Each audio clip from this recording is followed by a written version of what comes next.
چوتھی وجہ، عقیدہ ختم نبوت پر ایمان لانا ضروری کیوں ہے؟ قرآن کریم میں آیت استخلاف میں ایک آیت ہے، اس کو آیت استخلاف کہا جاتا ہے۔ اس آیت میں اللہ رب العزت نے صحابہ کرام میں سے بعض افراد کے ساتھ خلافت کا وعدہ کیا۔ اللہ نے وعدہ بھی خود کیا اور اس وعدے کی تکمیل بھی خود کی۔ یہاں پر ایک اور بات سمجھ لیں کہ جب وعدہ اللہ نے کیا اور وعدے کی تکمیل بھی اللہ نے کی، تو پھر ہم یہ نہیں کہہ سکتے کہ اس کی جگہ پر یہ بیٹھ گیا یا اس کی جگہ پر وہ بیٹھ گیا۔ جہاں جس کا حق بنتا تھا اللہ نے اس کو وہیں پر خلافت عطا فرمائی۔ تو اللہ تعالیٰ نے وعدہ کیا آیت استخلاف میں، اور نبی علیہ الصلاۃ والسلام نے فرمایا علیکم بسنتی و سنت الخلفاء الراشدین۔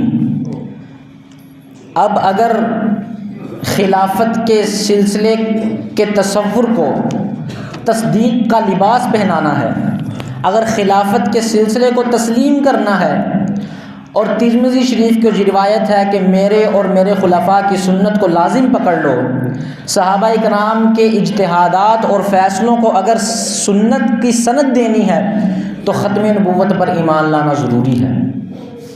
اگر ختم نبوت پر ایمان نہ ہو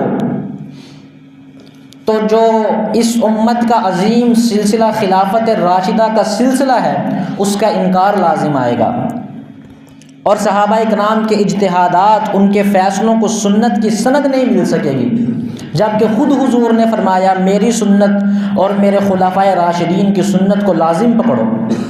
اگر ختم نبوت پر ایمان نہ ہو، اگر اجرائے نبوت کے غلیظ تصور کو اور کفریہ تصور کو تسلیم کر لیا جائے تو اس بات پر بھی حرف آتا ہے اجرائے خلافت کے سلسلے پر۔ لہٰذا ختم نبوت پر ایمان لانا اس وجہ سے بھی ضروری ہے کہ امت کا عظیم سلسلہ اور نبی علیہ الصلاۃ والسلام کی خلفائے راشدین کے متعلق وہ حدیث جو ترمذی شریف میں موجود ہے اس کا عملی مظہر اور عملی مظاہرہ ہو سکے۔